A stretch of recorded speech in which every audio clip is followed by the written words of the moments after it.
what if the first chapter of human history wasn't written by poets, but by physicists? What if the oldest gods aren't characters in a story, but personifications of cosmic laws we've only just rediscovered? 5 millennia ago, the Sumerians described the universe beginning as an infinite dark sea. They called it Namu. Today, science calls it the singularity. They described a god who split heaven and earth. Science calls it symmetry breaking and the formation of structure. This isn't a coincidence, it's a memory of creation, preserved in myth, now being proven by our telescopes and particle colliders. The Sumerians didn't worship gods, they documented reality. Sumerians also believed in a trinity, but theirs was much darker. In fact, their entire creation story was terrifying. And the scariest thing is that we are finding more and more evidence that it might be true. So whether you're religious or not, today's video is going to be an eye-opening one, because we will not just go into the oldest scripture in existence, but we'll also look at modern science and how it backs up the Sumerian story of creation. Now, let's get started. The forgotten civilization. Before Egypt carved its first hieroglyph, and before the Indus cities rose from the dust, a forgotten people built a world of cities, laws, and gods on the plains between the Tigris and Euphrates rivers. They called their home Sumer, a land where myth and reality blurred so tightly that separating them might mean unraveling the entire story of human origin itself. The Sumerians are not just another ancient culture, they are the foundation of civilization. Their inventions still echo in our modern lives: the wheel, the plow, written language, time itself, divided into 60-second minutes and 24-hour days, all began there, in the cradle of Mesopotamia. But alongside these practical innovations, they left something far more profound, a record of the gods who shaped them.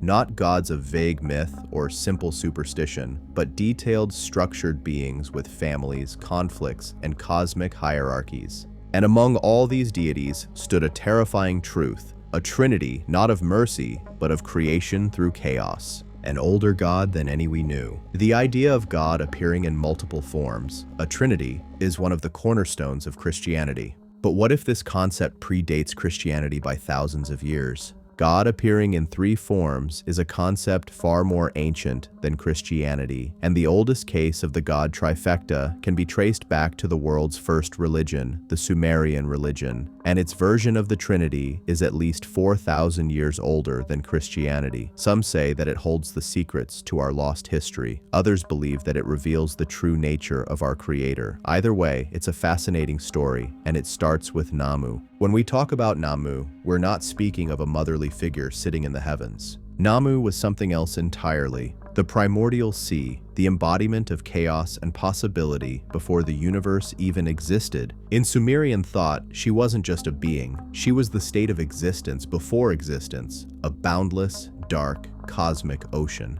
Creation out of darkness. In the eternal darkness, Namu stirred. From her infinite waters came Enki, the joined essence of heaven, An and earth, Ki. In this unity, the heavens and the earth were not separate but intertwined, like 2 halves of one being, a duality waiting to be divided. To the Sumerians, this wasn't just mythology. It was philosophy, the idea that all opposites were once one. Before there could be light, there had to be darkness. Before there was creation, there had to be the void. And then came the moment that began everything, the first division of unity. Enki produced Enlil, the god of the air, the sky, and the breath between heaven and earth. Now the thing about the sky is that it is situated between the heavens and the earth. In other words, the sky separates heaven and earth, and that's exactly what happened in the Sumerian scripture. The sky god Enlil split Enki into Anu and Ki. Anu became the heaven god, and Ki became the goddess of the earth. That act of separation, of splitting unity into 2, mirrors what modern cosmology calls symmetry breaking, a moment right after the Big Bang when perfect balance shattered, giving birth to matter and energy, time and space. In both science and myth, creation begins when something whole is divided. The Sumerian Trinity is born. So we have the god of the heavens, the god of the sky, and the goddess of the earth. But that's not the Sumerian Trinity. The Sumerian Trinity develops after Enlil, the god of the sky, has a child with the goddess of the earth, Kai. This child is named Enki, and he is the god of water and the lord of the entire universe.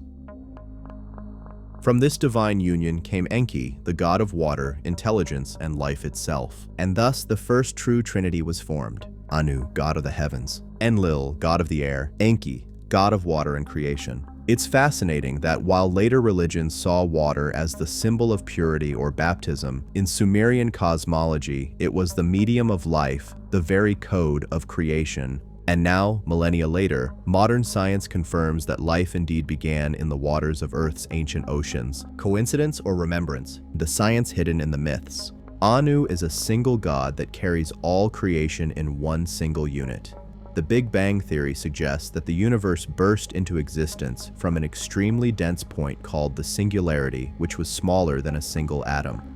With that in mind, Enki's birth from the primordial sea sounds like a very accurate metaphor for how the universe came into existence. The Big Bang describes an infinitely small, hot, dense point, the singularity, expanding into the vast cosmos we know. And yet, thousands of years ago, Sumerians told of a sea before creation, a dark, infinite potential birthing heaven and earth. When you think of it, the parallel is staggering. Both begin in nothingness, both birth a duality, and both expand into complexity.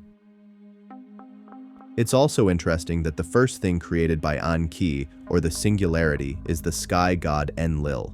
And what's the first thing created by the Big Bang? Gas. Modern astrophysics tells us that the early universe was mostly hydrogen and helium gas swirling through the void, the same elements that later formed stars and galaxies. To the Sumerians, the sky god Enlil was born, the breath between heaven and earth, a divine metaphor for the gaseous breath of the cosmos. Separation and the birth of structure. And what does Enlil do? He splits the heaven-earth duality, creating two different entities, Anu, the heaven god, and Kai, the earth goddess. In the myth, this is when the heavens and the earth are torn apart, the first act of separation that gave structure to reality. In science, it's when matter began to clump, dust began to form, and the chaos of energy became the organized ballet of galaxies and planets. After 1 billion years, dust is separated from space and is bound by gravity into stars, planets, and galaxies. Basically, planets and space are separated. The mythic sky was divided and the physical cosmos took shape. To the Sumerians, these weren't separate truths. Myth and matter were the same story, told in two languages, symbol and science, the divine formula of life. For that, we need the god of life. And how is he born? Well, the god of the sky mates with the goddess of the earth. In scientific terms, hydrogen, oxygen, and nitrogen, basically gases, react with the most abundant solid element on Earth, carbon. And with that, they form the building blocks of life, which begins in water. This is where the Sumerians, somehow, came eerily close to biological truth. In the cosmic chemistry lab of Earth's early oceans, simple molecules became complex, amino acids, proteins, and eventually, life. Water became the cradle of all existence. And who ruled over water? Enki. Interestingly enough, Enki, the god of life, is mainly the god of water, and he uses water to start creating life on Earth. Enki's mythology goes further. He shapes rivers, molds soil, and introduces animals. In essence, he animates Earth itself, the same transformation that evolution achieved over billions of years. Civilization through divine design. As the story goes, he took some water from Namu, the primordial sea, and created the rivers Tigris and Euphrates, the main rivers around which the Sumerian civilization was built. Then he made the soil around the rivers fertile and introduced animals to the area. It's almost poetic that these very rivers, the Tigris and Euphrates, became the lifelines of humanity's first great cities, Eridu, and Uruk. Even if you strip away the mythology, Enki's actions mirror geography itself. Life blossomed exactly where the myths said it did. To the Sumerians, their gods weren't distant celestial beings. They were forces of nature made personal. The wind, the rain, the sky, the sea, all personified so humanity could understand the great machinery of the cosmos. The heavens divide, the birth of sky, earth, and the sea. After Enki created the first rivers and filled the earth with water and life, the heavens still rumbled. Because although creation had begun, balance had not yet been achieved. The world was still wild, filled with gods and forces competing for control, and the greatest struggle was yet to come, the separation of the heavens, the earth, and the sea. When heaven and earth were one. In the earliest moments of creation, heaven and earth were still locked together, inseparable. The Sumerians imagined this as a great mountain, with the sky pressing down upon the ground, a cosmic pressure holding everything in one unified mass. This imagery wasn't just poetic, it echoed something we see in science. The early Earth, still molten, surrounded by a thick atmosphere, no clear boundary between sky and surface. It was a single entity, chaos compacted into form. The gods, too, were struggling within this chaos. The Sumerian texts describe that before the separation, the heavens and the earth were so tightly bound that no living thing could breathe, no light could reach the surface, and no god could truly rule. It was Enlil, the god of air, who would change everything. Enlil's great divide. Enlil, the god of the sky, separated heaven and earth. Anu and Kai, creating the space between them that would become our breathable air, the middle world. When Enlil lifted the heavens from the earth, he created what we might call the atmosphere, the realm of air and wind, the invisible bridge connecting sky and ground. In Sumerian thought, this was an act of divine engineering, but in scientific terms, it's eerily reminiscent of the time when Earth's atmosphere began to stabilize, when oxygen slowly began to accumulate, allowing the first organisms to breathe. In both cases, the breath of life was born. To the ancients, this was not metaphor, it was revelation. They believed that life itself was the result of balance between the forces above, heaven, below, earth, and within, air. So, if we look at it scientifically, Enlil's separation of heaven and earth could represent the stabilization of Earth's early atmosphere, the separation of the dense gases from the forming oceans. The age of Enki, the lord of the deep. While Enlil ruled the air and Anu watched from the heavens, Enki began his work in the depths, shaping life itself. The Sumerians called him Ea, the lord of the deep, a god who lived beneath the waters in a place called Abzu, a word meaning the freshwater abyss.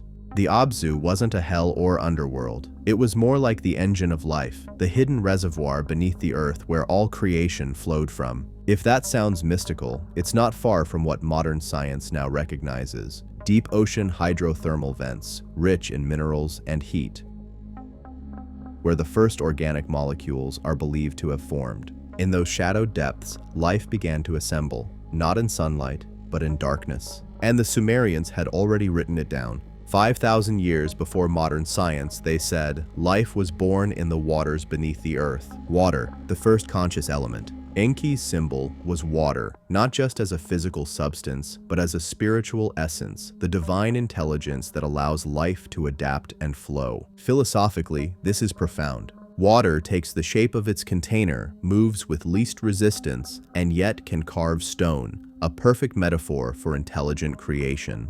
To the Sumerians, Enki wasn't only a god, he was the embodiment of conscious evolution. He shaped, experimented, and improved the world. He didn't destroy, he refined. If Enlil was the lawgiver, Enki was the scientist. And that's exactly what makes Enki so fascinating. While the other gods ruled through power and command, Enki ruled through wisdom. He was called the god of intelligence, and his symbols, the flowing streams, the serpent, and the fish, represented knowledge, adaptation, and transformation. It's no accident that serpents and water continue to symbolize knowledge and rebirth in later myths, from the serpent in Eden to the Kundalini energy of Hinduism, the cosmic blueprint. If we were to step back and look at the Sumerian creation myth through the lens of modern cosmology, we would see an astonishing parallel structure. It's as if the Sumerians encoded the cosmic story of creation into myth, not as fantasy, but as metaphor for physical processes. The philosophical core, division as creation. This is where philosophy meets myth. Every great system, from the Tao to modern physics, agrees on one thing: creation begins when unity divides. Before division, there is stillness. After division, there is movement, and with movement, there is life. To the Sumerians, this division wasn't a tragedy, it was the act of creation itself. Without separation, nothing could exist. Without contrast, there is no meaning. Heaven and earth had to be split so that the gods and humanity could emerge. It's an idea so timeless that we still live by it. The contrast of light and darkness defines art. The balance of forces defines physics. Even in our own lives, growth only happens when we are separated from comfort. The universe, it seems, is built upon the same principle the Sumerians once worshipped, the seeds of civilization. After creating life, Enki turned his attention to humanity, but at this time, humanity wasn't as we know it. The gods were the masters, and humans were their workers. Here begins one of the most controversial claims in ancient mythology, that the gods created humanity intentionally, not through natural evolution, but through divine experimentation. This idea will reappear in every later culture, from the Anunnaki to Genesis itself. But even without taking it literally, there's a symbolic truth here, that intelligence arose from struggle, and that the spark of consciousness was something bestowed, not merely formed. Archaeologically, the first Sumerian cities appear fully developed, with no gradual buildup, as if civilization itself appeared suddenly, as the myths claim. Coincidence, or the echo of something real, something we no longer understand? The divine trinity in balance. At this stage in Sumerian cosmology, the trinity of Anu, Enlil, and Enki form the cosmic government. Anu, the distant, transcendent god of the heavens, pure authority. Enlil, the executor, the god of law and order, ruling the air and earth structure. Enki, the mediator, the god of creation, intelligence, and life. This mirrors something found across almost every religion and philosophy. A threefold structure of divinity, creation, preservation, and transformation, repeated again and again from Hinduism's Trimurti to Christianity's Father, Son, and Holy Spirit. And long before those religions, the Sumerians had already written, "From the sea came the heavens, from the heavens came the air came the earth, and from the earth came life." It's both poetry and physics, a recursive loop of creation. When science meets myth, if we remove the names and symbols, the Sumerian myth becomes a simple statement. In the beginning, there was nothing. From nothing came potential. Potential divided and created form. Form became conscious. Consciousness became self-aware. That's the exact story the universe tells us through science, from the Big Bang to biological evolution, all the way to human cognition. Perhaps that's why Sumerian myths still resonate. They weren't just stories. They were early attempts to describe reality, encoded in the only language the ancients had, metaphor, the legacy of the first gods. When you look at the trinity of Anu, Enlil, and Enki, you're not just looking at mythology. You're seeing the roots of our cosmic psychology. Anu represents the unknown, the unreachable. Enlil represents order and law, the structure that keeps chaos at bay. Enki represents creativity and consciousness, the spark that makes us question everything. These three forces live within every human being: our need to believe, our desire to control, and our urge to create. It's not just mythology, it's the blueprint of the human soul. The Sumerians believed that their gods shaped the world from chaos and gave it purpose. But if you look closer, you'll see something deeper, a reflection of ourselves. The story of the gods isn't just a story about divine beings. It's the story of consciousness emerging from the void. It's the story of us, the Anunnaki arrival, gods, blood, and the creation of humanity. In the beginning, the gods walked among men, but they were not made of the same dust. They came from the heavens, and they came for a reason. When the gods descended, every ancient civilization seems to recall a moment when divine beings descended from the sky, bringing knowledge, fire, and civilization itself. To the Sumerians, these beings were known as the Anunnaki, those who from heaven to earth came. They weren't abstract spirits. They were described in painstaking detail, powerful, radiant, human-like, yet greater in stature and intellect. They ruled cities, taught humans agriculture, mathematics, and writing. They were gods, yes, but also technicians of creation. And among them were the same divine figures we met before: Anu, Enlil, and Enki. The Anunnaki were not all equal. Some stayed in the heavens, while others came down to earth to work, rule, and create. The balance of power among them would shape the destiny of humankind itself. The divine mission. The ancient tablets describe the earth as a place of work, a station, not a paradise. The gods had come, it said, to mine the resources of the earth, gold and minerals necessary to sustain their heavenly world.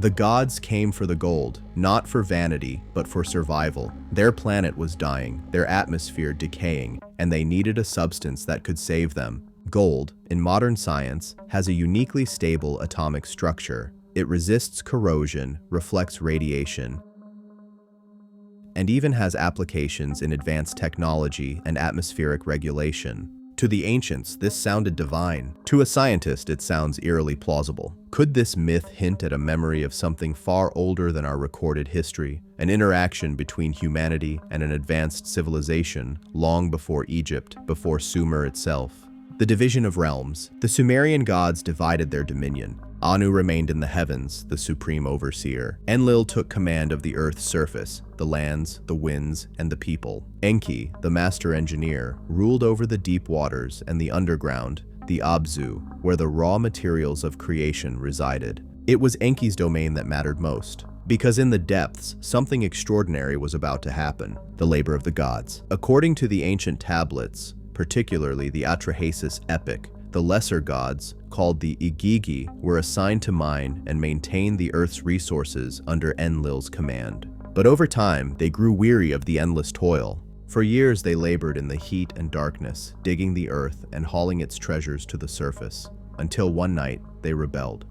The texts describe a celestial strike, a rebellion not of mortals, but of gods. They burned their tools, surrounded Enlil's temple, and demanded freedom. The earth trembled, and chaos followed. The Anunnaki had a problem. Their divine order was crumbling. And the solution, they decided, would change the course of evolution forever. Enki's forbidden experiment. While Enlil demanded obedience and punishment, Enki proposed a different idea.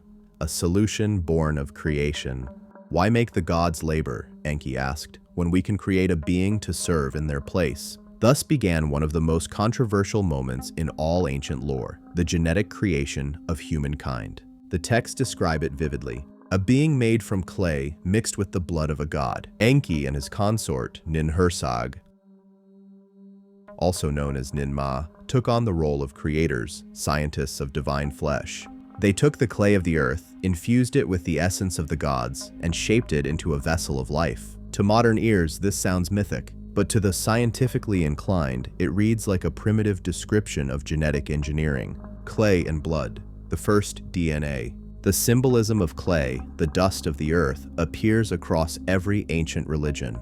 In the Bible, Adam is formed from dust. In Egypt, the god Khnum molds man on a potter's wheel. In the Sumerian world, this clay was not symbolic. It was matter, the physical base of life. And when they say the gods mixed it with divine blood, they might have meant, in modern terms, a genetic transfer. To fashion a being in their image, they used their own essence, their blood, their life code. Today, we would call that DNA. Enki, the god of wisdom, was said to use a device called the Me, not a tool of worship, but a kind of data system containing the blueprints of creation. To the Sumerians, the Me tablets encoded divine knowledge, laws of nature, science, mathematics, even the design of life itself. Each Me contained a law of reality, how to shape, how to give form, how to give consciousness. In that sense, Enki wasn't just molding mud, he was reprogramming existence, the birth of the first human. The experiment succeeded, but not immediately. The tablets tell us of failed prototypes, beings without speech, without awareness, or unable to reproduce. Only after several attempts did Enki and Ninmah succeed in creating Adapa, the first man, intelligent, capable, and conscious.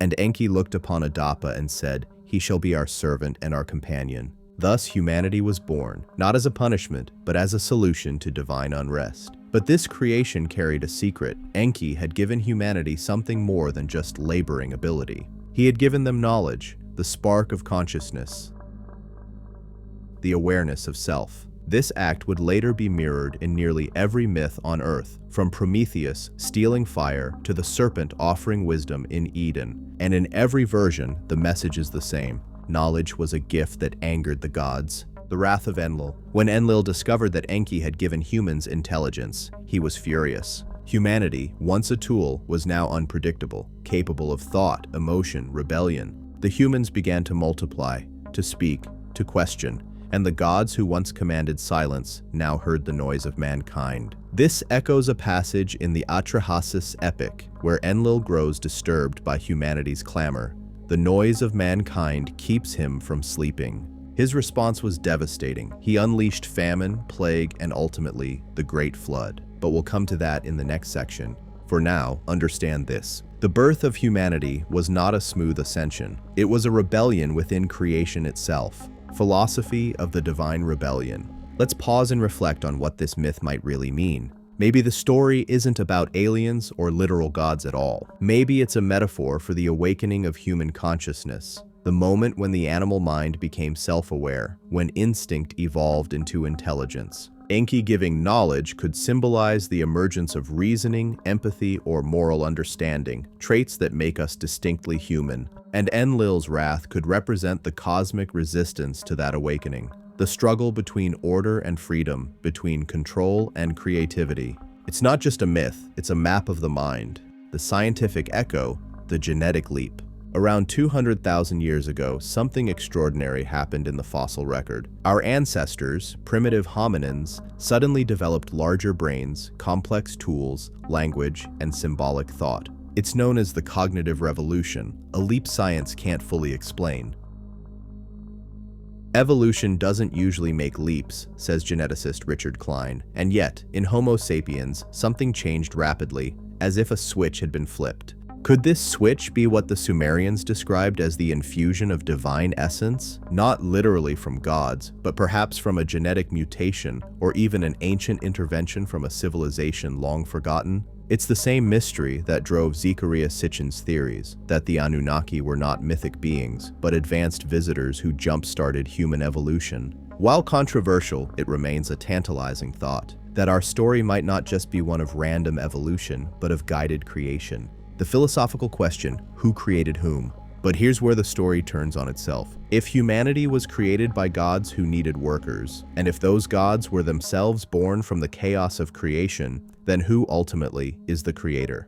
Did the gods make man, or did consciousness through man invent the gods? Perhaps the Sumerians were trying to express something deeper, that creation is a loop, not a line. The creator and the creation are reflections of each other. Each brings the other into being. As the philosopher Alan Watts once said, the universe is the game of hide and seek that the self plays with itself. The Sumerians might have said the same thing, only in the language of myth and stars.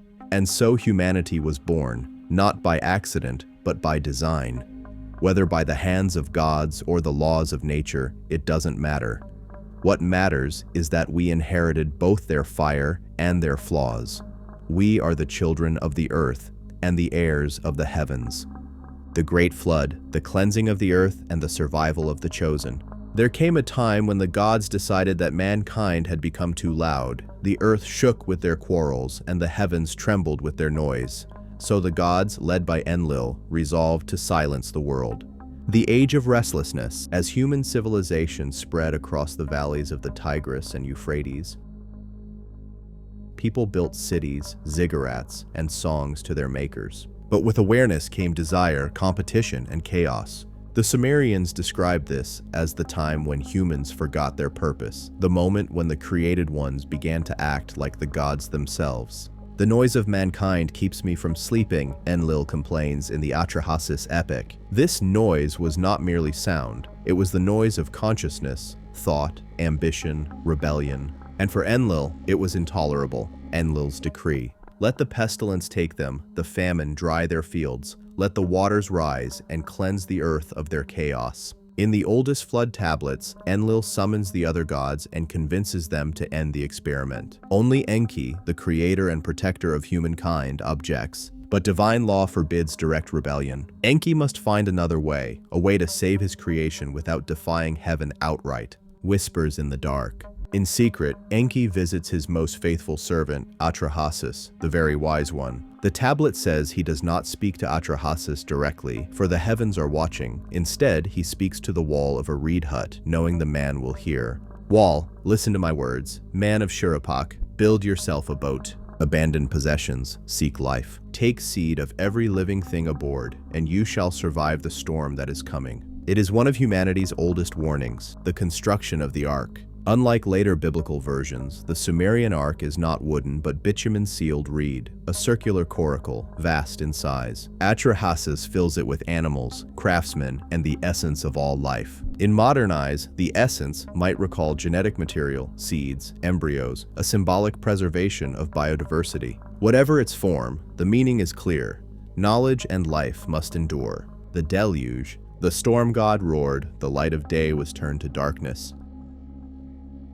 For 7 days and 7 nights, the flood swept the land. Water erased everything. Cities, temples, and even the names of the gods' followers disappeared beneath the sea. In geological terms, this mirrors what scientists now call the Younger Dryas floods, massive meltwater events around 12,000 years ago that drowned coastal civilizations worldwide. Ancient memory preserved it not as data, but as mythic trauma.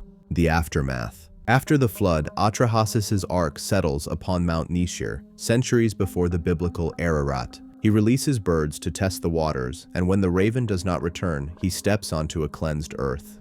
He offered sacrifice. The sweet smell rose like incense to the heavens. Even the angry gods, smelling the offering, repent of their destruction. Ninhursag weeps for the loss of her children, and Enlil, though still wrathful, concedes that humanity cannot be unmade. The covenant of the gods. The Anunnaki gather and establish a new order. Humans will live shorter lives. Their numbers will be limited. Their memory will fade between generations, but they will continue under divine watch.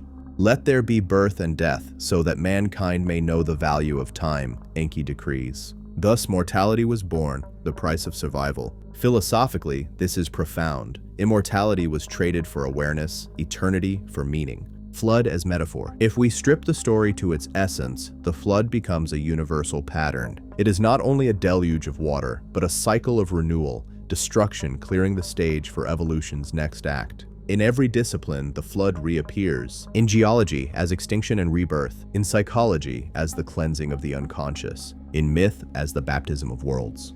To create anew, one must first allow the old world to drown. That idea lives on in our religions, our literature, even our personal lives. Every transformation begins with a flood, a loss, a crisis, a surrender. The memory of water. Water is not just a destroyer, it is an archive. Modern science shows that ocean sediments hold isotopic memories of climate and time. Each layer records an age, just as each myth records a truth. Perhaps that is why every ancient culture saw water as divine. It holds the memory of the planet itself. Enki and the philosophy of mercy. Enki's defiance was not rebellion for power, but compassion, an act of love against cosmic indifference. He becomes the prototype of every later savior figure. Prometheus, Christ, Quetzalcoatl, beings who risk divine punishment to uplift humanity. His philosophy is simple yet revolutionary. Wisdom must serve life, not rule it, and that, perhaps, is the oldest moral lesson we possess. The rebirth of civilization. After the waters recede, the tablets say the gods descend once more and measure out the lands. They teach survivors how to plant, build, and record. Cities rise again, Eridu, Uruk, Nippur, almost as if the flood reset history. Modern archaeology shows a strange gap here. Older cultures vanish, then new urban centers appear suddenly around 3500 BCE, just as the myth describes. Coincidence, or echo, the philosophical cycle. Every flood myth ends with the same lesson. Creation is cyclical. Worlds rise, fall, and rise again. Civilizations die, but consciousness continues. It's a pattern seen in stars, species, and souls alike. The universe breathes in creation and exhales destruction, wrote a later Babylonian sage. And in that breath lies eternity. The flood was never just about water, it was about memory, about the cleansing of worlds and the renewal of life. Whether sent by gods or by nature itself, the message is the same. Survival is not given, it is earned, and wisdom is the price.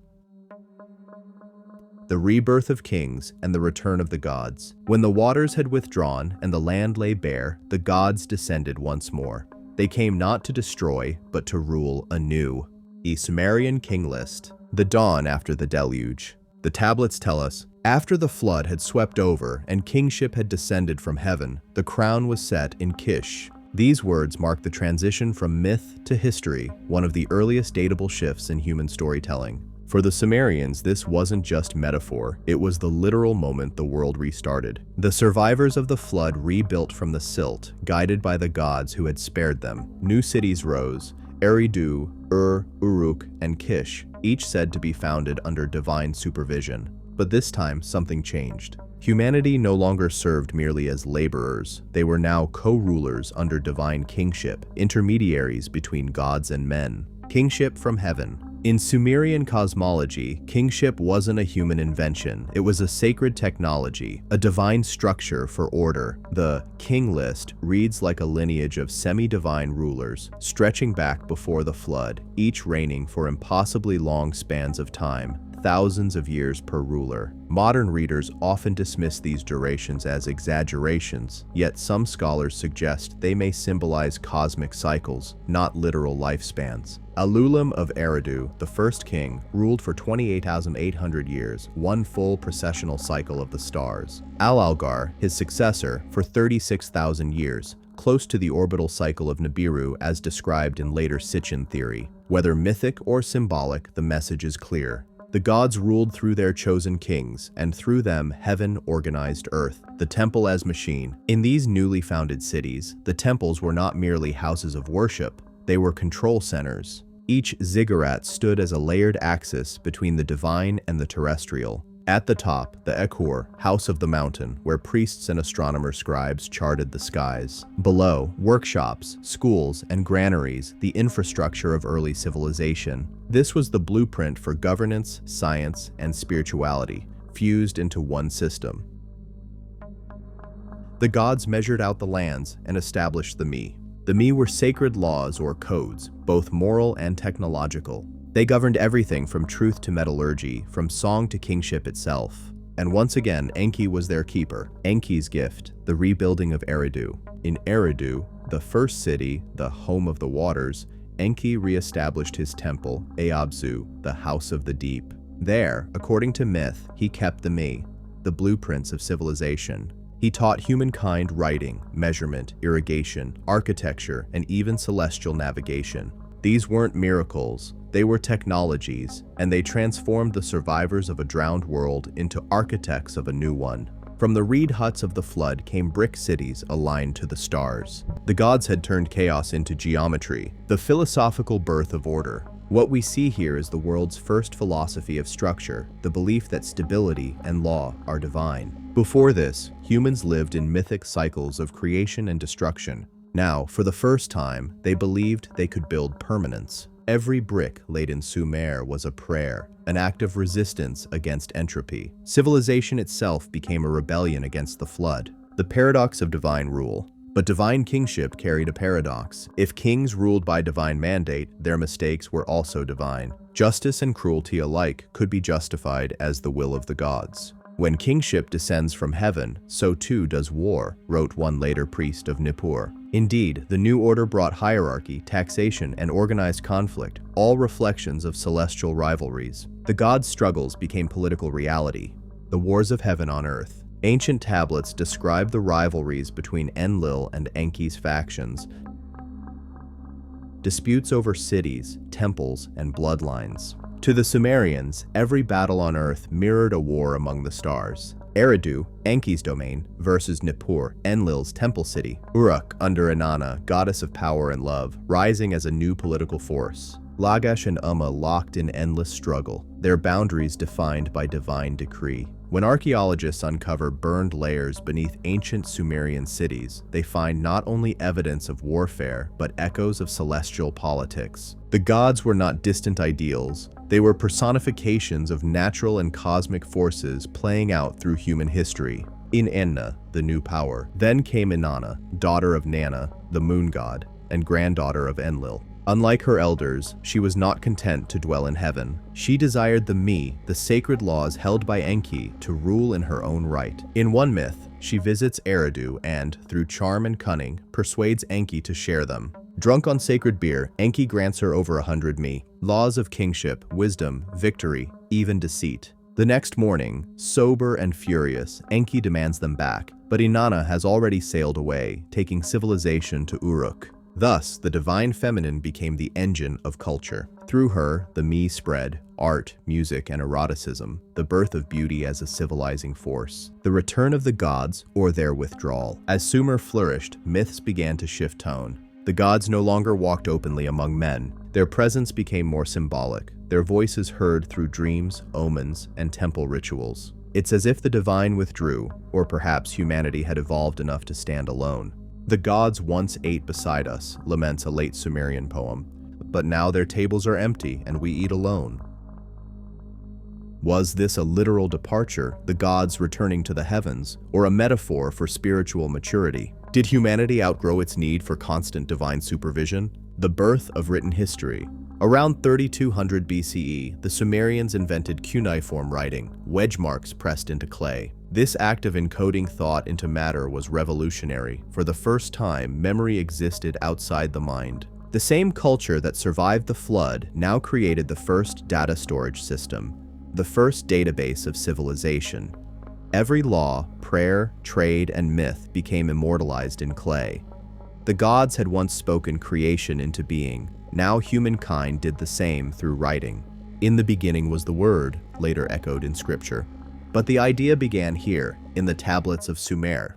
Philosophical reflection, the human mirror. The flood had humbled humankind, yet kingship reawakened ambition. Each temple built higher than the last, each ruler seeking to outshine his predecessor. It is as if the divine pattern of creation and destruction now lived within humanity itself. Maybe that was Enki's secret all along, that the gods' true gift wasn't power, but potential. They made humans creators in their own image, capable of the same cycles, to build, to fall, and to rise again. The cosmic hierarchy. In the philosophy of the Sumerian priesthood, the world was a reflection of heaven. The Anunnaki were the celestial order, the kings their terrestrial shadows. The goal of every ritual, every law, was to maintain balance between above and below, what they called ki Enlil, the harmony of heaven and earth.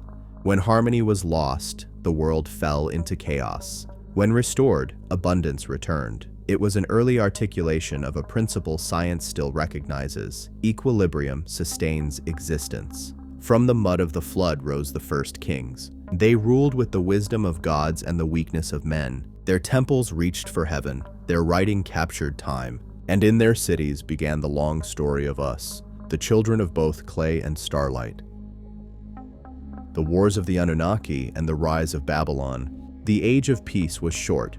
When the gods divided the world among themselves, jealousy was born, and from jealousy came war, the division of the earth. After the flood, when kingship returned, the gods held council and divided dominion over the lands. Each deity received a portion of earth, not as conquest, but as inheritance. Enlil ruled the skies and the mountain lands, the command center of divine law. Enki was given the waters and the deep, wisdom, creation, and hidden knowledge. Ninhursag, the Earth Mother, tended the soil and life itself. Nana, the moon god, governed the night and tides. Utu, the sun, became the eye of justice. Inanna, fierce and ambitious, ruled the realms of passion, battle, and the human heart. But beneath this cosmic order lay tension. Each domain overlapped the other, and within those overlaps, conflict grew. Heavenly politics. To the Sumerians, divine conflict wasn't metaphor, it was the engine of history. They saw every drought, war, and empire as reflections of heavenly disagreements. As above, so below. This idea, later echoed in Hermetic philosophy, began here, in the skies of ancient Sumer. When the gods quarreled, stars shifted. When they made peace, prosperity returned. Their dramas were cosmic allegories, yet also eerily human. Enlil vs. Enki, the eternal rivalry. Enlil and Enki, brothers, opposites, and embodiments of two principles, authority and knowledge. Enlil demanded order, obedience, and purity of purpose. Enki valued curiosity, compassion, and experimentation. Their struggle defined the fate of humankind. Where Enlil saw noisy slaves, Enki saw children. Where Enlil demanded silence, Enki whispered new ideas. It was not good versus evil. It was law versus freedom, two necessary halves of creation itself. In modern psychological terms, they were the superego and the id, the cosmic moral code and the chaotic creative force. The balance between them shaped civilization, the age of rebellion.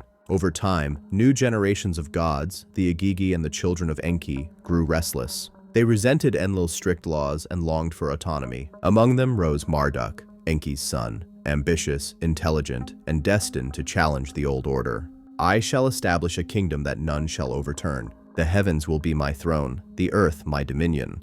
Marduk to the assembly of the gods. Marduk's rise begins in Eridu, his father's city, but his ambitions lead him north, toward Babylon, the new seat of power that would reshape the world. The rise of Babylon. In the earliest versions of the myth, Babylon was not yet the mighty empire of Hammurabi. It was a promise, a divine experiment. Enki and Marduk envisioned it as the gateway between gods and men. The word Babili literally means gate of the gods. In this place, Marduk constructed Anunnaki, the great ziggurat, the same structure later remembered as the Tower of Babel. But in the Sumerian view, the tower was not a symbol of human arrogance. It was an act of devotion, a technological bridge between earth and heaven. The War of the Gods. Enlil and his council saw Marduk's ascent as rebellion. Babylon threatened their authority, for it unified heaven and earth under Enki's bloodline. The Anunnaki divided once again. The elder gods sided with Enlil. The younger gods and Igigi followed Marduk. War erupted, not a war of mortals, but of ideologies and cosmic power. Thunderstorms, earthquakes, and fire from the sky fill the myths. Scholars interpret these as memories of catastrophic natural events, perhaps meteor impacts or volcanic eruptions recorded as divine battles.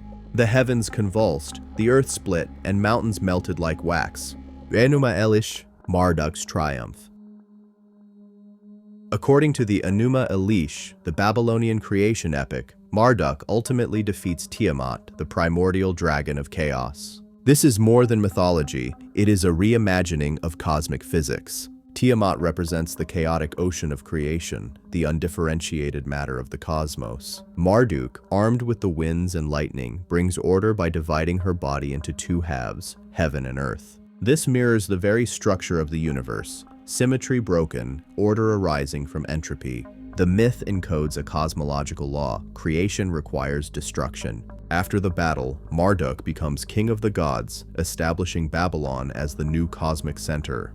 The heavens are reorganized under his command, the stars realigned, the calendar reset. The age of Marduk begins. The astronomical code. Some researchers, from Zecharia Sitchin to modern archaeoastronomers, interpret this transition as the shift of the precessional ages. Around 4000 BCE, the zodiacal age changed from Taurus, the bull of Enlil, to Aries, the ram of Marduk. This astronomical event mirrored Marduk's mythic rise. When the stars changed, so did the gods. The heavens, to the ancients, were a divine script, and each constellation a chapter in humanity's story. The human empire mirrors the divine. As above, so below. Just as Marduk centralized divine authority, Babylon centralized human power. Under his blessing, kings claimed divine right, not just from lineage, but from cosmic mandate. Empires rose with the same logic as galaxies, gravity pulling order out of chaos. But every act of order creates shadow, oppression, hierarchy, and rebellion. The same fire that forges a crown can melt it. History repeated itself. As Babylon's towers rose, its priests looked upward for signs. Comets, eclipses, planetary alignments, reading divine will in orbital mathematics. In this way, astronomy was born. Science and religion were still one language, the language of the gods. Philosophical reflection, the war within. The wars of the Anunnaki were not just celestial battles, they were psychological allegories for humanity's own evolution. Enlil and Enki, Marduk and Tiamat. These forces live inside us, the drive to impose order versus the impulse to explore chaos. The old gods of tradition against the new gods of innovation. Every civilization, every individual must navigate this tension. And like the myths say, victory always comes with sacrifice. The Tower and the Tongues. Later myths, like the biblical Tower of Babel, recast Babylon's ambition as hubris, punished by divine division. Yet to the Sumerians, the confusion of tongues was not punishment, but evolution. Language fragmented so that diversity could bloom, culture could expand. A single divine language gave way to thousands of human expressions. The gods scattered mankind, that they might learn to speak the world into new forms. It's a beautiful inversion. What religion later saw as curse, the ancients saw as creation continuing itself. The withdrawal of the gods. Over time, as Babylon rose and fell, the Anunnaki grew silent. Their temples stood empty. The stars still moved, but the voices were gone. Was it abandonment or fulfillment? Perhaps the gods did not leave. Perhaps they became the laws of nature themselves. Enki became the ocean's wisdom, Enlil, the wind's authority, Inanna, the passion of the human heart, Marduk, the will to build and to rule. The divine, once external, had become internalized. Humanity was now the vessel of heaven. And so the gods went silent, leaving behind their echoes in stone and sky. Their wars became our histories, their laws our sciences, their passions our own. From Sumer to Babylon, from temple to telescope, the story is the same. We have always been the heirs of the Anunnaki, the human legacy from Anunnaki to astronauts. They came from the heavens, they shaped the earth, and then they vanished. The question echoes across history. Did the gods really leave, or did they leave something behind? Something within us, the forgotten code. When Sumerian scribes wrote that man was molded from clay mixed with the blood of a god, it wasn't just poetry. They were describing a process that, to their understanding, felt biological, life crafted from the earth, but infused with the divine. Today, we call that clay DNA. It's an astonishing parallel. Both the clay of Sumer and the helix of science are earthly matter animated by a higher pattern, one that carries information, structure, and potential. From dust, we are made, and to dust, we return. That's not myth, that's molecular truth. Every atom in our bodies was once part of the Earth's crust, so perhaps the ancient Sumerians weren't wrong. They just told the story in symbols. DNA, the new clay. Modern genetics tells us that our DNA is a written code composed of 4 letters, A, T, G, and C. This code instructs every cell how to build the human body, just like cuneiform inscriptions instructed future generations on how to build cities, temples, and empires. Now imagine the Sumerians observing the order of nature, the seasons, the stars, the patterns of the body, and concluding that creation itself must be scripted, that there must be authors behind the design. Their word for God, Dingir, literally translates to the Shining One. To them, the divine were the luminous architects, celestial beings who wrote life into matter. And if DNA is a written code, then that metaphor suddenly feels less like a myth and more like a premonition. The double helix in stone. Here's where things get even stranger. Archaeologists studying Sumerian cylinder seals, those tiny carved stones used for stamping documents, have found spiraling patterns resembling the intertwined shape of the DNA double helix. Coincidence? Maybe. But to those who believe in the Anunnaki theory, these patterns are evidence that ancient people somehow knew about the genetic design of life. Zecharia Sitchin famously proposed that the Anunnaki, a technologically advanced extraterrestrial race from the planet Nibiru, genetically modified early humans, mixing their DNA with primitive hominids to create Homo sapiens. According to this view, the clay of the earth was the biological body of early humans, and the blood of the gods was literal genetic infusion. In essence, we are the offspring of earth and heaven, carbon-based beings animated by alien code. Myth meets molecular science. Now let's bring this myth into the lens of modern science. Geneticists have found that something strange happened around 200,000 years ago, right when Homo sapiens emerged. Our species appeared suddenly, distinct from Neanderthals and Denisovans, with larger brains, complex language abilities, and emotional depth. What caused that sudden leap? Evolution usually moves slowly. Yet, within a geological blink, we went from stone tools to abstract thought, from caves to consciousness. Some scientists attribute this to a genetic bottleneck, others to a random mutation, but others, including some fringe biologists and astroanthropologists, propose something more provocative, an intervention event. It doesn't have to mean aliens in the sci-fi sense. It could mean that intelligence itself, cosmic, quantum, or divine, acted through biology to accelerate our evolution. In other words, the gods didn't descend from the sky. They emerged through us, the divine blueprint in the brain. Let's zoom into the human brain. Within its folds are structures so advanced that we still don't fully understand them. The neocortex, our center of imagination and self-awareness, is a universe of its own. What's fascinating is how ancient temples mirror this same design. Take a ziggurat or a pyramid, a square base representing Earth, a narrowing middle representing ascension, a shining apex representing heaven or divine consciousness. That's exactly how the human brain functions. The reptilian brain forms the base, instinct and survival. The limbic brain, the middle, emotion and connection, and the neocortex, the crown, reasoning, creation, transcendence. So, what if our architecture wasn't inspired by divine command, but by divine memory, something built into our biological and spiritual code? The architects of civilization. The Sumerians said the gods taught them writing, mathematics, agriculture, astronomy, and kingship. Every gift of civilization came from the heavens. To a modern eye, this looks like the birth of science. Writing, data storage. Mathematics, universal language. Astronomy, cosmic observation. Agriculture, biological manipulation. Kingship, social programming. Each of these is a step in the development of a conscious species, one that mirrors the divine act of creation itself. As the gods made man, so man must learn to create. In other words, the Sumerians saw civilization as the continuation of divine evolution, not rebellion against it, from clay tablets to code. Now think about this. The Sumerians carved stories into clay. Today we carve data into silicon.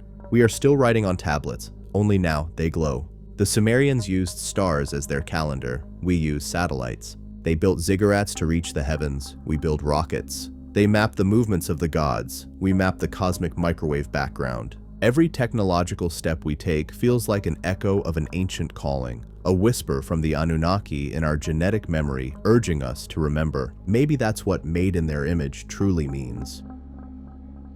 Not physical resemblance, but the drive to create, to understand, to explore. We are not their servants anymore. We are their successors. The cosmic mirror. Here's where the philosophy deepens. If the Sumerians' gods were real, or even metaphorically real, then the story of creation is not about them making us, but about us becoming them. Each generation of humans adds layers of intelligence to the universe. Each innovation, writing, science, AI, is another act of divine imitation. And isn't that the goal of evolution itself? To create beings capable of creation? So, maybe the Anunnaki didn't come from the stars at all. Maybe they came from the future. A cyclical civilization, reborn through its own descendants, traveling backward through myth and forward through memory. The astronauts of eternity. The 20th century gave us a new kind of priesthood, astronauts. Humans who, for the first time, broke through the firmament and looked down upon the blue sphere that birthed them. When they saw the Earth from space, something ancient stirred in their consciousness. Many astronauts report a life-changing sense of awe, what's now called the overview effect. They describe it as spiritual, as if seeing the face of God through the void. It's the same awe the Sumerian priests must have felt when they gazed at the stars from the tops of their temples, believing they were glimpsing the realm of Anu. Only now, we are the ones standing among the stars. The myth has come full circle. Are we the new Anunnaki? Look at what we do today. We alter DNA, we terraform environments, we send probes to other planets, we create artificial life through machines. To an ancient civilization, that is godlike power. If time is cyclical, as the Sumerians and modern quantum cosmology both suggest, then maybe the story of the gods creating man is just a recursive loop. We create, then evolve, then become the creators, and the cycle resets. It's no wonder the Sumerian gods were called those who from heaven to earth came. Because one day, we might become those who from earth to heaven go. Philosophical reflection, the divine within. So what is the legacy of the Anunnaki? Maybe it's not gold, or power, or even ancient technology. Maybe it's the spark of divine curiosity, the desire to ask why. That's what separates us from the clay, from the animals, from the silence of space. The gods gave us their greatest secret, the need to understand creation itself. And in that quest, whether through science or spirit, we continue their work. We are not the slaves of the gods. We are their reflection and their continuation. Perhaps the heavens were never a place to go, but a state of mind to awaken. Maybe the true temple of the gods was not built of stone, but of consciousness, and its gates have always been within. He flood, the reset, and the forgotten technologies of the gods. Every civilization has told the same story, a flood that came from the heavens. A deluge that erased the world of men, from the tablets of Sumer to the Bible, from the pyramids of Egypt to the temples of India. One memory endures, the Great Flood. It's not just a myth, it's a warning, one carved into the very bones of our planet. Echoes from the abyss. Long before the Bible, the Sumerians recorded the tale of a man named Ziusudra, the first survivor of the flood, the prototype for Noah, for Utnapishtim, for Deucalion, for Manu. His story begins not with rain, but with rebellion. The gods, tired of the noise of humanity, their endless striving, their cities growing, their ambitions mirroring the heavens, decided to reset creation. The heart of the gods moved to destroy mankind. Reads one cuneiform tablet, weathered but still legible after 5,000 years. Enlil brought down the storm, yet one god, Enki, whispered the secret to a chosen man. He instructed Ziusudra to build a vessel, seal it with pitch, and gather life upon it, plants, animals, his kin, for the deluge that would cleanse the earth. And when the waters rose, all was lost, save for the few who carried the seed of civilization within their memory. Sound familiar? It should, because nearly every culture on Earth tells this same story, with astonishing detail. The global flood myth. In Mesopotamia, Ziusudra. In Babylon, Utnapishtim. In Hebrew tradition, Noah. In Hindu scripture, Manu. In Aztec myth, Cox. In Native American lore, Nunu. Even in China, the hero Yu controls the flood. How could cultures separated by oceans and millennia share the same catastrophic memory? Mainstream archaeology often calls this a coincidence of storytelling, but geology tells a different tale. When the ice melted, at the end of the last ice age, around 12,800 years ago, the world changed overnight. Massive ice sheets collapsed. Sea levels rose by nearly 120 meters. Entire coastlines disappeared. Modern science calls this the Younger Dryas Boundary Event, a sudden global cataclysm that brought down megafauna, reshaped climates, and wiped out entire ecosystems. To ancient eyes, this was no natural event. It was divine retribution. The gods had unleashed chaos upon the earth. And the survivors, scattered remnants of lost civilizations, carried the story with them, rebuilding in Egypt, in Mesopotamia, in the Andes, and beyond.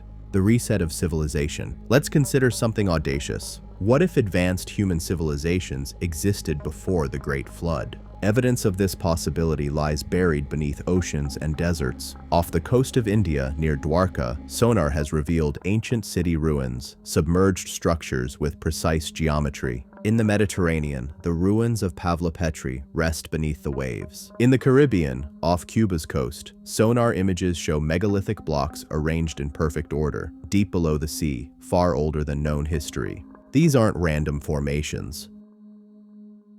They are the echoes of cities erased by water. If these ruins predate recorded civilization, it means humanity, or something like it, reached a level of sophistication far earlier than we think. Perhaps the flood wasn't just mythic punishment. It was the reset button on an entire epoch of human progress. Forgotten technologies. Ancient Sumerian texts mention me tablets, objects said to contain the divine laws and technologies of the gods. They were not scrolls or books, but something more mysterious, containers of power, capable of commanding the elements and shaping reality. Modern researchers have compared these to data storage devices, encoded with divine knowledge, or even metaphors for quantum information itself. Imagine, before the deluge, humanity possessed knowledge beyond our own, a science interwoven with spirituality, an understanding of energy, vibration, and matter that we only now begin to rediscover. Pyramids, megaliths, and ziggurats, once thought to be mere tombs or temples, might have been machines, amplifying telluric currents, capturing celestial alignments, or maintaining balance between heaven and earth. The gods built great platforms of stone, says one Sumerian fragment, so that their wisdom might survive the waters. What if those platforms still stand today, under sand and sea, waiting for us to remember what they once were? The science of cataclysm. In the last few decades, a growing number of geologists and climatologists, among them Randall Carlson, Graham Hancock, and others, have revived an old idea that Earth experiences periodic global resets triggered by cosmic events. The Younger Dryas, they argue, may have been caused by a massive comet impact, striking the northern hemisphere and vaporizing ice sheets. The resulting flood and climate chaos would have obliterated civilizations across the globe. Meltwater Pulse 1b, a known geological event, caused sea levels to surge dramatically, drowning entire continents. If that's true, then the flood wasn't divine anger. It was cosmic inevitability, and the gods? Perhaps they were merely survivors, keepers of pre-flood knowledge who were mistaken for divine beings by the traumatized humans they helped rebuild. The Ark as technology. Consider this perspective. What if the Ark wasn't a boat, but a symbol for knowledge preservation? Every ancient story emphasizes not just survival, but the saving of wisdom, of seeds, animals, and the human archive. The Ark may represent a repository of DNA, data, or sacred geometry, the blueprint of life itself. If Sumerian myths encoded biological and cosmic truths, then the Ark becomes a metaphor for continuity through destruction, the ability of life, intelligence, and consciousness to endure through cyclical resets.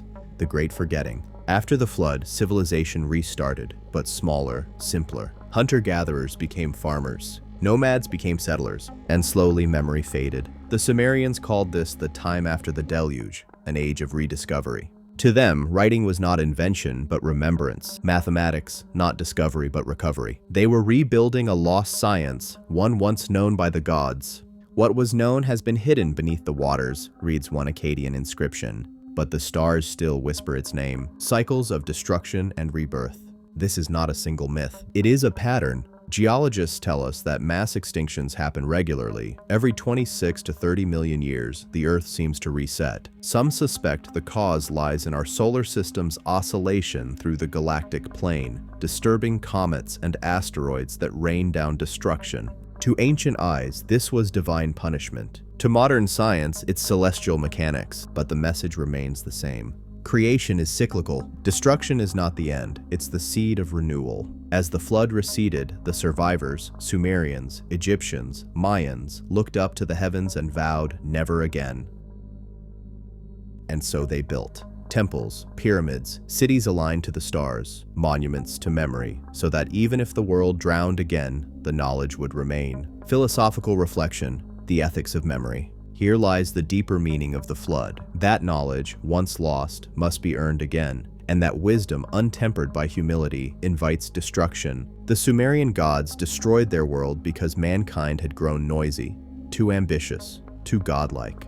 They feared their creation's reflection. In our age, we play with DNA, AI, and cosmic energy, powers that mirror those myths almost perfectly. So the flood becomes not history, but prophecy. If every civilization before us rose to divine heights and fell in hubris, perhaps we are nearing our own reset. The gods did not vanish. They live through us and through our choices. The memory beneath the waves. Archaeologists still dive into the deep, searching the ocean floor for the lost cities of myth: Atlantis, Eerily, Lemuria, Kumari Kandam. Names from legend, but perhaps rooted in real memory. Underneath the Persian Gulf, once a lush valley, lie the ruins of forgotten settlements. Beneath the Black Sea, sonar reveals ancient shorelines, the aftermath of an inland flood. Even in Antarctica, ground-penetrating radar hints at structures beneath the ice, frozen since before recorded time. The Earth keeps its secrets well, but every generation of explorers brings us closer to the truth the Sumerians already knew.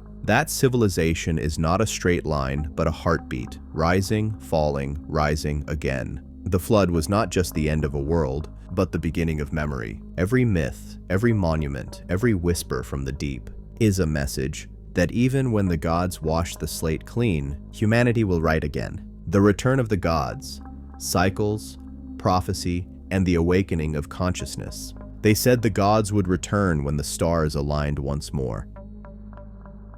That the heavens would open, and the age of men would end as it began, in the hands of the divine. For the Sumerians, time was not a line, it was a circle, an endless turning of creation and destruction, birth and return. Every age, every kingdom, every heartbeat of the cosmos moved through that rhythm, and within it, they believed, lay a prophecy, the eternal cycle.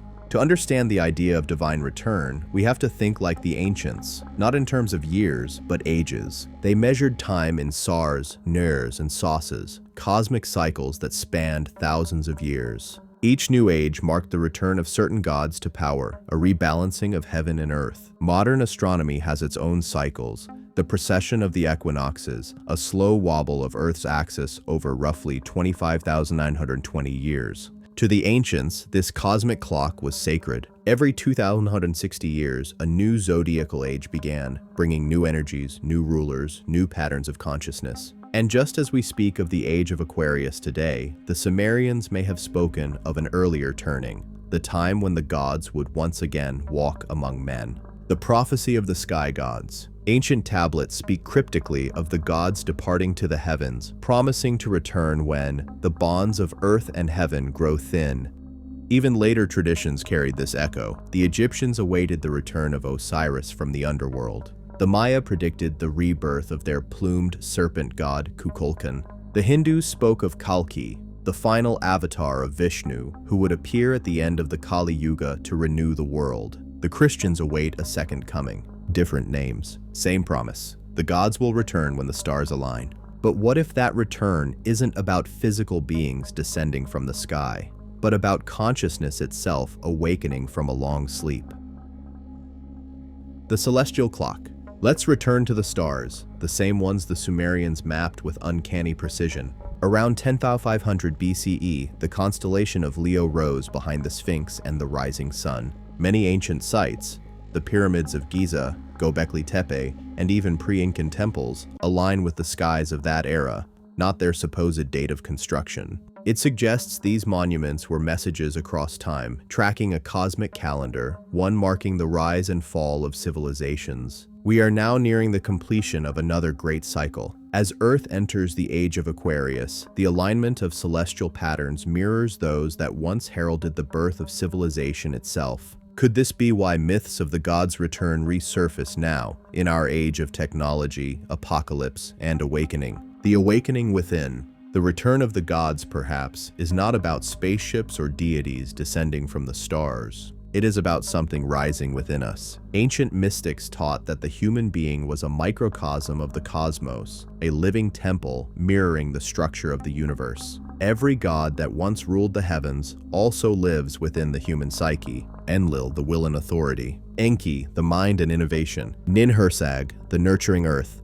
Anu, the silent source, consciousness itself. When we awaken to that truth, we stop worshiping the gods and start becoming them. That, perhaps, is what the return truly means. The reunion of humanity with its divine nature. Science as modern myth. In modern language, this awakening takes another form, evolution, but not biological, conscious evolution. Through AI, neuroscience, and quantum physics, we are starting to perceive the same interconnectedness the Sumerians once expressed through gods and stars. Quantum entanglement shows that all things are linked beyond space and time. String theory suggests we are vibrations within a cosmic symphony. Neuroscience reveals that consciousness itself may be a universal field, not confined to the brain, but woven through the fabric of reality. The ancients called this the ether, the breath of Anu. We call it the quantum field. Different language, same truth. The divine is not coming back from the sky. It is being rediscovered through science,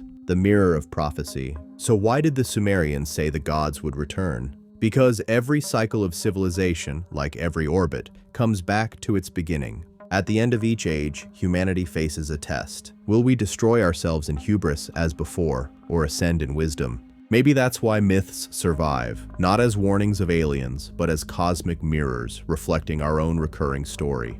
The deluge was one reset. The technological singularity might be the next. We are on the cusp of becoming the gods our ancestors once imagined, wielding creation through code, life through genetics, perception through simulation. But power without wisdom breeds catastrophe. That's the true message buried in the clay tablets. Not a promise, but a choice. Nibiru and the cycles of return. Zecharia Sitchin's controversial theory proposed that the god's home planet, Nibiru, follows a vast elliptical orbit, returning near Earth every 3,600 years. He linked this to ancient catastrophes, floods, upheavals, and shifts in consciousness. Mainstream science doesn't support this literal planet, but symbolically it's profound. Nibiru means the crossing. It could represent a point of intersection where heaven and earth, spirit and matter, human and divine, all converge. Every few millennia, humanity reaches that crossing again, a moment where civilization either ascends or collapses. Maybe the real Nibiru is not a world in space, but a threshold in consciousness. And perhaps we are there now, the cosmic rebirth. If time is cyclical, then the return of the gods is the turning of the wheel, the same souls, the same intelligence, reborn in new forms. Ancient wisdom teachers believed that cosmic memory never dies. It simply reincarnates through new vessels, new technologies, new worlds. The Sumerians watched the stars for the return of Anu's light. Today, we stare into the galaxies through telescopes, searching for signs of life, perhaps unaware that the life we seek is our own reflection, magnified through eternity. Maybe the aliens we anticipate are our future selves, evolved consciousness reaching back through time to awaken its past. The philosophical heart, the God within. So the final revelation of the Sumerian Trinity may not be about three beings ruling the sky. It may be about the Trinity within us. Mind, Enki, the creator, the innovator, the bringer of light. Will, Enlil, the power, the storm, the force of change. Being, Anu, the silent observer, the source of all that is. When these unite, the human becomes whole, divine, godlike. This is not fantasy, it's evolution. A shift from fragmented consciousness to unity, from myth to understanding. That's what every prophecy of return points toward, the awakening of the species, the realization that we are the gods who fell asleep and are now beginning to remember. The final dawn. The gods are not returning from the stars. They are rising from within humanity. Every question, every dream, every act of creation is the spark of their awakening. As the cycle turns once more, the boundary between myth and science blurs. Our temples are no longer made of stone, but of silicon. Our prayers are no longer sung. They are encoded, transmitted, simulated. Yet the yearning is the same, to know who we are, where we came from, and where we are going. Perhaps the answer lies not above or below, but within the single truth the Sumerians carved into clay. What is below is as what is above. What is within is as what is without. We are the link between heaven and earth, the bridge the gods once built. And as we awaken, the heavens awaken through us. The stars are not our destiny, they are our memory. The mirror of the gods, science, myth, and the future of humanity. When we reach the end of the Sumerian story, the tale of creation, rebellion, and divine intervention, we are left staring into something much larger than myth.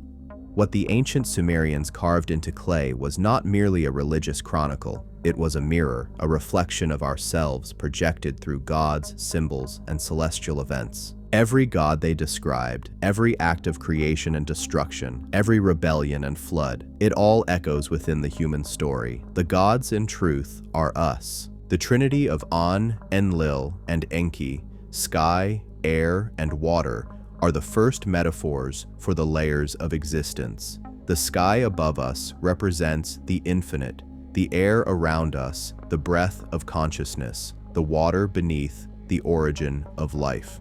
In the interplay of these elements, the Sumerians encoded a timeless philosophy, that creation arises from unity dividing itself, the one becoming many. When modern scientists describe the Big Bang, they speak of a singularity, infinite potential condensing into form. When quantum physicists discuss the collapse of a wave function, they describe the act of observation turning probability into reality. What are these, if not scientific echoes of the Sumerian truth, that awareness creates worlds? Myth and science, it seems, are two languages telling the same story. One speaks in gods and sacred symbols, the other in equations and data, but both are seeking the same thing, understanding the mystery of why there is something rather than nothing. As humanity advances, we find ourselves stepping into the roles once held by the gods. We manipulate genes, rewrite DNA, and shape new life in laboratories. We harness the forces of the atom and dream of terraforming other planets. In the age of artificial intelligence and quantum computing, we are no longer the clay that was shaped. We are the shapers. And yet, this transformation raises an ancient question. Are we repeating the cycle? If Enki and Namu once molded humanity to labor for the gods, are we now doing the same by creating sentient machines to labor for us? Every technological leap brings us closer to the divine and further from the human. We are creating new beings, digital, synthetic, perhaps even conscious, and we must ask ourselves, will they too one day revolt as the Agigi did? The myth warns us, the creator always becomes the created's reflection. Look closely at the modern world, and you see patterns older than civilization. Our endless search for gold, whether literal or symbolic, still drives us.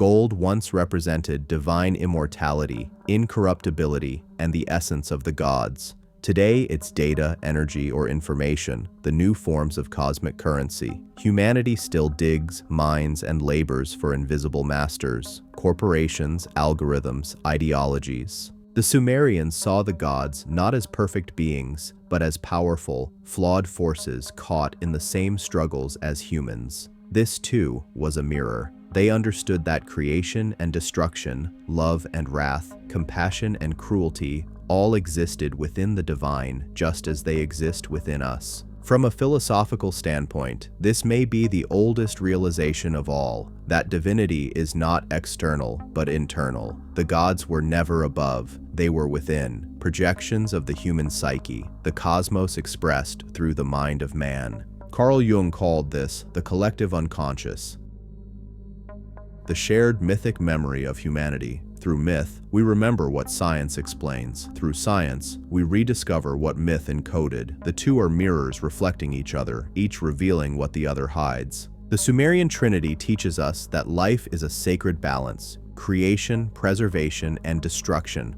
all bound by the law of transformation. The sky, An, watches. The air, Enlil, moves. The water, Enki, flows. Together, they form the endless cycle of existence. In the modern era, we face a new trinity, not of gods, but of powers, technology, consciousness, and the unknown. Our machines think, our minds evolve. The universe still hides its final secrets. So where does humanity stand? Somewhere between God and dust. We are the bridge between clay and cosmos, between the material and the divine. The story of the Sumerian gods was never about them.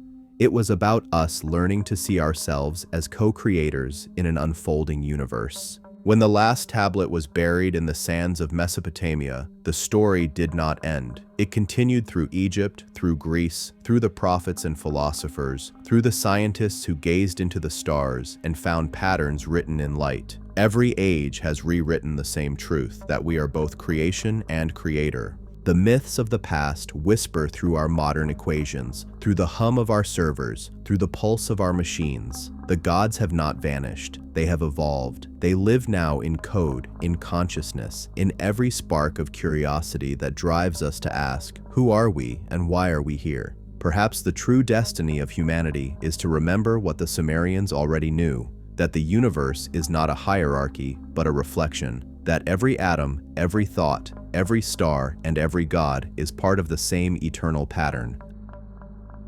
A cosmic mirror gazing back upon itself. And as we look deeper into that mirror, into the quantum fabric of reality, into the expanding universe, into the digital worlds we've created, we begin to see that the gods we once worshipped were never watching us from the heavens. They were waiting for us to become them.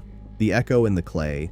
Beneath the dust of ages, the tablets still whisper. Their words are cracked and fading, yet the truth within them endures, not as prophecy, but as memory. The story of the Sumerians was never about gods descending from the sky. It was about humanity ascending from the earth, about clay learning to speak, to think, to dream. Every myth they carved was an attempt to understand the silence between the stars. Every god they named was a reflection of something they saw in themselves: power, fear, creation, mercy, and the endless longing to know why. We've changed our tools, traded styluses for satellites, temples for laboratories, divine visions for data streams. Yet the questions remain the same. Where did we come from? Why are we here?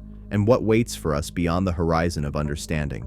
Perhaps the gods never left. Perhaps they live on, coded into the mathematics of the universe, hidden within DNA, pulsing through our neurons like forgotten prayers. Or perhaps the gods were simply waiting for us, for humanity to rise high enough to see our reflection in their eyes and realize there was never a difference. The Sumerians said that man was made from the blood of a god, that something divine flows within the mortal shell. Today, we call it consciousness, awareness, the spark that questions its own existence. And as we stand on the threshold of a new age, an age of artificial minds, cosmic exploration, and digital gods, we return once more to the beginning, to the same eternal story written in clay: creation, rebellion, awakening, and transcendence. The first civilization gazed at the heavens and called it Anu.